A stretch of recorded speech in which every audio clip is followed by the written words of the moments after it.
Adaobi, are you sure you want to go into that suite? I don't have a choice. You don't understand. That room belongs to Mr. Chinedu Eziani. So, everybody in Florish Limited fears that man. He doesn't shout, he doesn't argue, he simply says one sentence and people lose their jobs. I'm only taking fresh towels, I'll drop them and leave. Listen carefully. Don't ask questions. Don't touch anything. Don't look around. And whatever happens, don't offend him. I just need this job. Just follow the rules.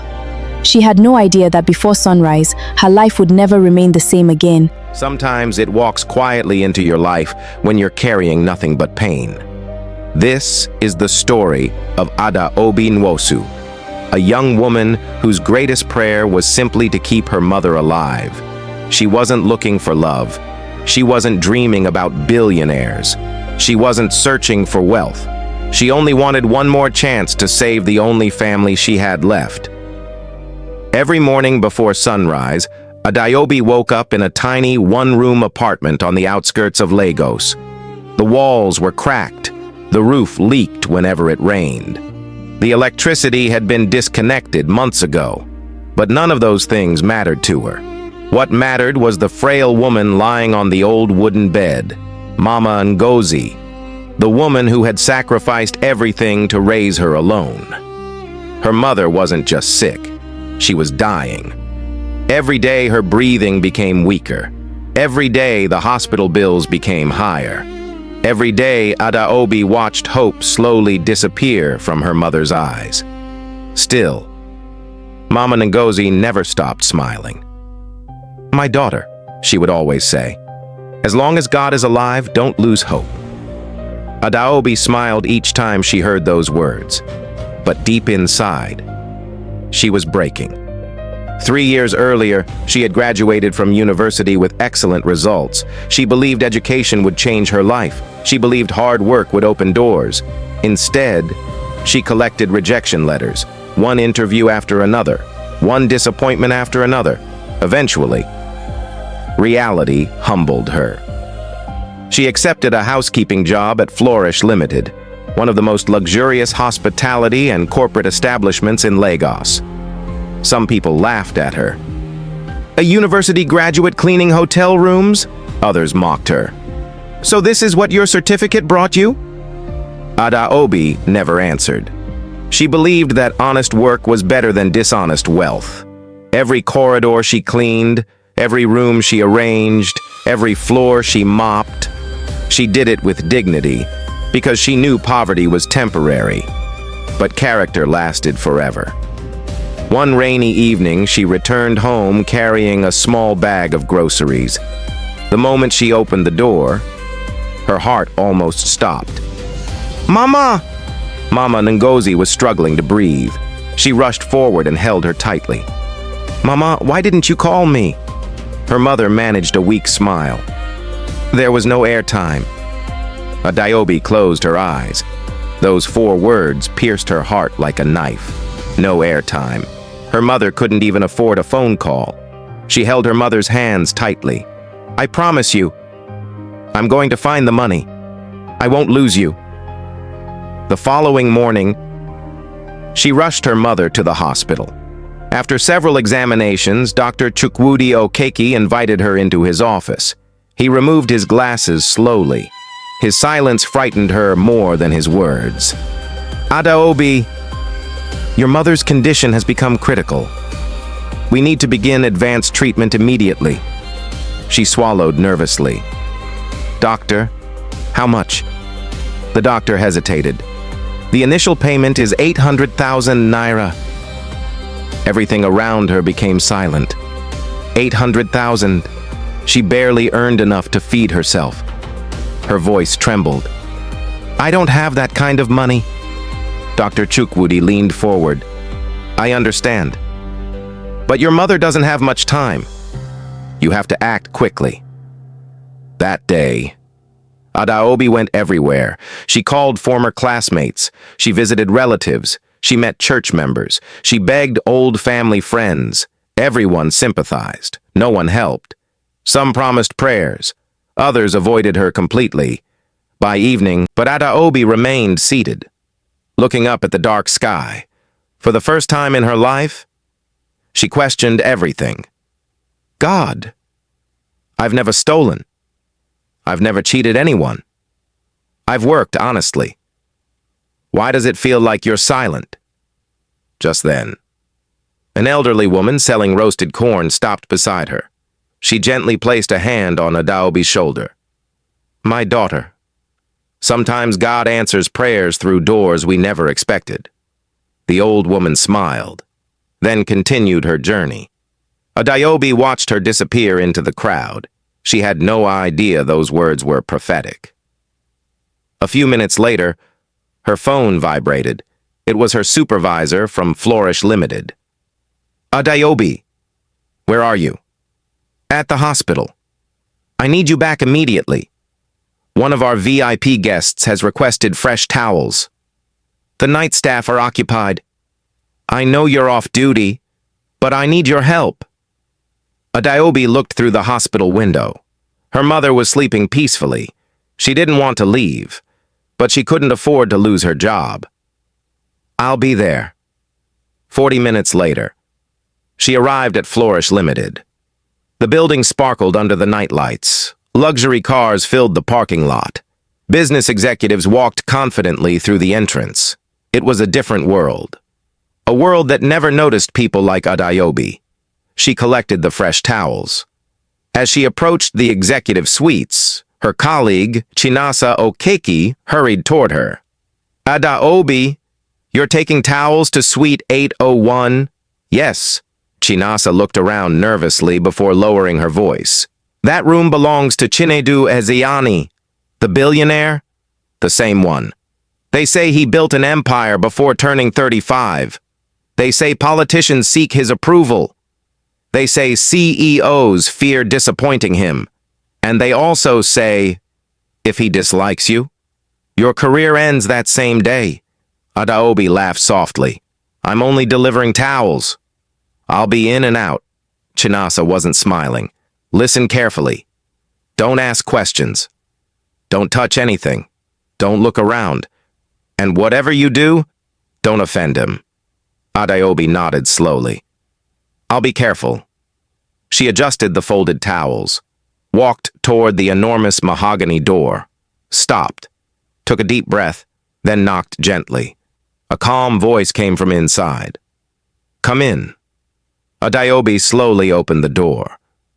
The luxurious suite looked more like a palace than a hotel room. Floor-to-ceiling glass windows overlooked the glittering Lagos skyline. Expensive artwork decorated the walls. The furniture looked like it belonged in a billionaire's mansion. Standing beside the window, with his back turned, was Chinedu Ezeani. Tall, confident, perfectly dressed, completely still. Without turning around, he spoke. Close the door. Adaobi obeyed immediately.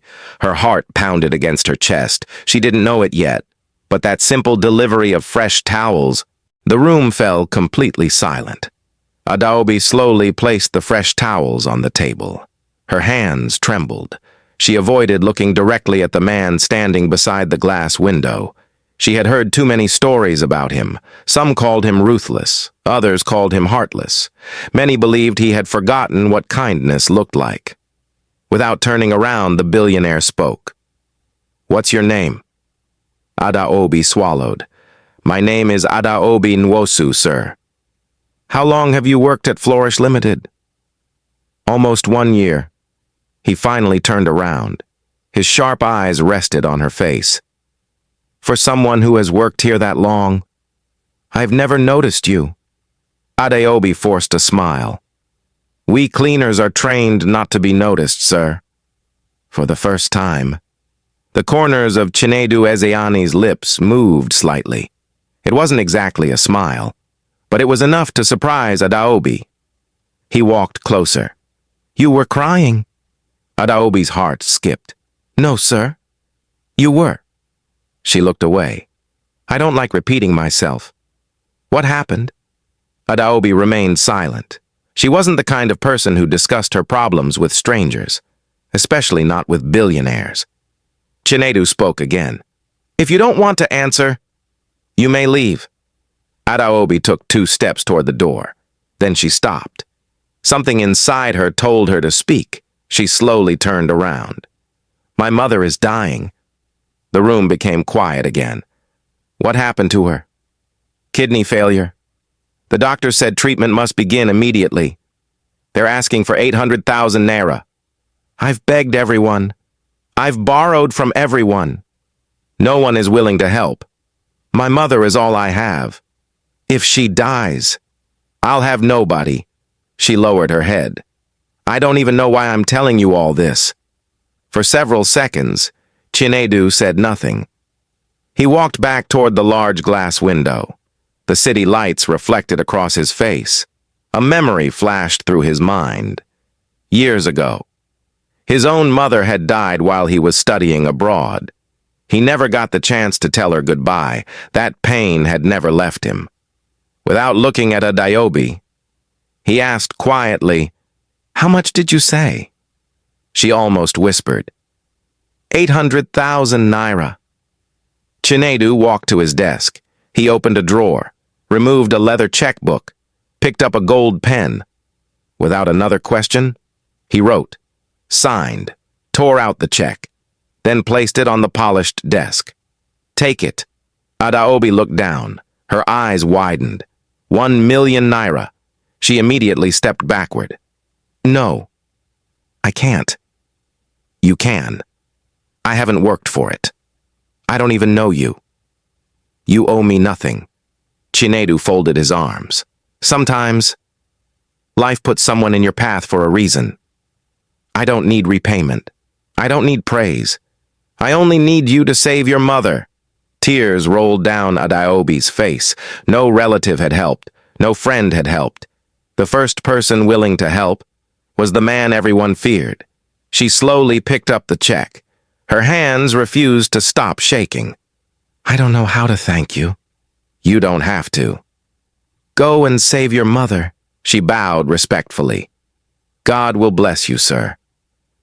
As Adaobi hurried out of the suite, Chinedu remained standing by the window. For reasons he couldn't explain, he kept thinking about her. Meanwhile, Adaobi rushed straight to the hospital. She almost ran through the entrance. Dr. Chukwudi Okeke looked surprised to see her. Adaobi? You came back? Without saying a word, she handed him the check. The doctor's eyes widened. You raised the money? Yes. We can begin treatment immediately. For the first time in many days, Adaobi smiled. She entered her mother's ward. Mama Ngozi was awake. My daughter. You came back. Adaobi sat beside her. She held her mother's hands tightly. Mama, everything will be all right. The doctors are starting your treatment. Mama Ngozi smiled weakly. I told you. God never forgets his children. Adaobi leaned against her mother's shoulder. For the first time in weeks, she allowed herself to believe tomorrow would be better. Little did she know. Tomorrow had already planned another battle. 3 days later, Adaobi resumed work at Florish Limited. She worked harder than ever, every opportunity she got. She checked on her mother at the hospital. Her colleagues noticed the happiness on her face. Even Chinasa smiled. You look different. I have hope again. I know my mother will recover. But while Adaobi was smiling, someone else was watching. From the executive floor, Chinedu stood quietly behind the glass walls of his office. He watched Adaobi helping an elderly guest carry heavy luggage. She smiled genuinely. She expected nothing in return. He had built businesses worth billions. Yet, very few people around him were genuinely kind. His personal assistant entered. Sir, your board meeting starts in 5 minutes. Chinedu looked away from the window. I'm coming. Later that afternoon, Adaobi was cleaning another executive office. Suddenly, her phone rang. She answered immediately. Hello? The voice on the other end sounded panicked. Miss Adaobi, you need to come to the hospital immediately. It's your mother. The phone almost slipped from her hand. What happened? Please come quickly. The call ended. Everything around her became blurry. Without thinking, she dropped the cleaning equipment. She ran. She didn't ask permission. She didn't explain to anyone. She simply ran. From his office window, Chinedu noticed her rushing toward the gate. His instincts told him something was wrong. He picked up his phone. "Bring the car." Within seconds, the black Range Rover pulled forward. As Adaobi flagged down a commercial taxi, Chinedu looked at his driver. "Follow that taxi." The driver nodded. "Yes, sir." Neither of them knew that before the day would end, their lives would become connected in a way neither had imagined. Adaobi burst into the hospital corridor. Doctors and nurses hurried from one ward to another. She searched frantically for her mother's room. Then, the ward door slowly opened. Dr. Chukwudi stepped outside. He removed his glasses. His face said everything before his mouth did. "Adaobi, I'm sorry." Before she could process his words, a luxury black Range Rover stopped at the hospital entrance. Chinedu Ezayani stepped out. His eyes searched desperately for Adaobi, but he wasn't alone. An elegant young woman stepped out after him and held his arm possessively. Adaobi looked at them from a distance. Fresh tears filled her eyes. She whispered to herself, "So, he already belongs to someone else." To be continued.